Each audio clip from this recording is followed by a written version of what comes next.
Alors je viens de présenter les grands arbitrages du gouvernement sur la programmation des infrastructures qui fera partie de la loi d'orientation des mobilités que je présenterai au prochain Conseil des ministres. Dans un Conseil des ministres au mois d'octobre. C'est une démarche inédite d'inscrire une programmation des infrastructures dans la loi et ça vise à sortir de promesses non financées. Vous savez qu'il y a 36 milliards de lignes ferroviaires nouvelles qui ont été promises un peu partout en France. Donc sortir des promesses non financées, s'engager sur ce qu'on sait réellement financer et puis faire les choix de façon la plus démocratique qui soit, avec un débat au Parlement et in fine un vote au Parlement sur cette programmation des infrastructures. Et je voudrais souligner que c'est le fruit d'un travail considérable qui a été mené depuis 15 mois, après la pause sur les grands projets qui avaient été annoncés par le président de la République. On a ensuite lancé les Assises nationales de la mobilité pour repartir des besoins de nos concitoyens, mis en place un conseil d'orientation des infrastructures que je viens de réunir pour conseiller le gouvernement sur ces grands choix de programmation et bien sûr rencontrer beaucoup d'élus, beaucoup de visites dans les territoires pour être à l'écoute des besoins en termes d'investissement dans les transports. Cette programmation des infrastructures, elle ne va pas conduire à investir moins, au contraire, on va investir plus, puisqu'on va réaliser 13,4 milliards d'euros d'investissement sur le quinquennat, c'est-à-dire 40% de plus que ce qu'on a fait au cours du précédent quinquennat. Vous avez les financements ? Alors effectivement, c'est une programmation qui sera financée et on travaille sur une ressource supplémentaire, une augmentation de 300 millions d'euros par rapport à 2018 dès 2019 par redéploiement au sein du budget de l'État et ensuite une ressource nouvelle sur laquelle on travaille de 500 millions d'euros à partir de l'année 2020.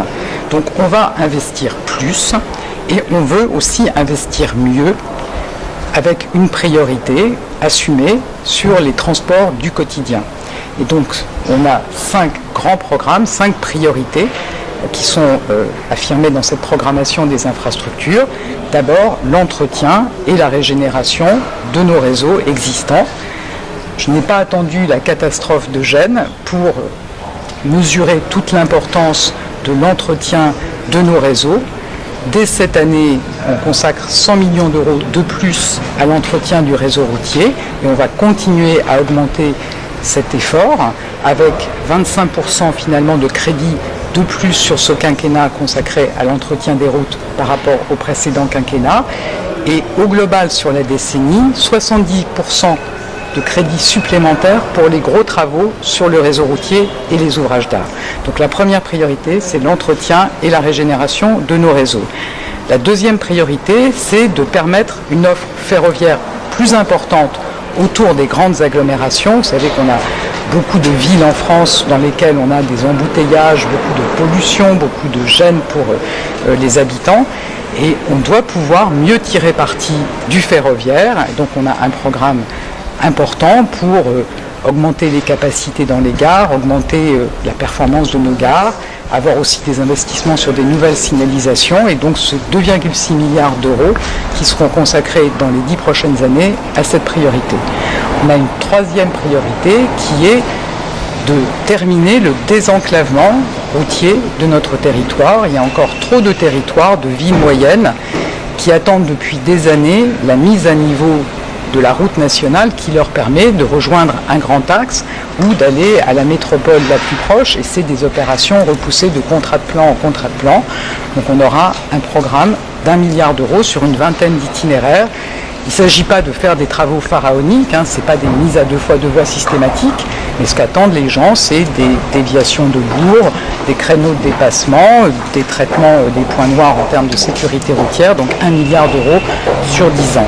Le quatrième programme, c'est soutenir le développement des transports en commun, des mobilités propres et actives, avec 1,2 milliard d'euros sur 10 ans. Donc ce seront des appels à projets en appui aux collectivités locales, un quatrième appel à projets sur les transports en commun aussi propres, et puis aussi un plan vélo qui sera présenté prochainement.